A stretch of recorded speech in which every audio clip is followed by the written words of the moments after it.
ದಿವೋಹಂ ಸ್ನೇಹಿತರೆ, Wahe Guru. Doctor Deepa Ranishekhar, transform life programs ಇಂದ love, light and gratitude. ಇವತ್ತು ವಾಹೆ ಗುರು ಅಂತ ಯಾಕೆ ಹೇಳಿದೆ ಅಂದ್ರೆ, ಗುರು ನಾನಕ್ ಜಯಂತಿ ಅಂದ್ರೆ ಸಿಕ್ಕಿಸಂ ಕಂಡುಹಿಡಿದಂತ ಗುರು ನಾನಕ್ ಅವರ ಪುಣ್ಯ ಜಯಂತಿ ಇವತ್ತು.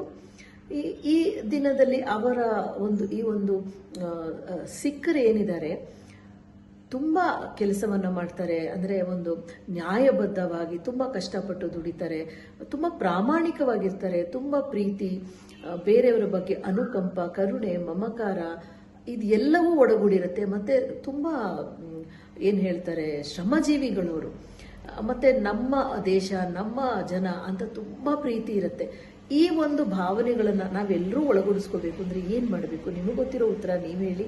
ನನ್ನ ಉತ್ತರ ಸಂಜೆ ನಾನು ನಿಮಗೆ ಕೊಡ್ತೀನಿ. Thank you so much for joining me. ದಿವೋಹ ವಾಹೆ ಗುರು.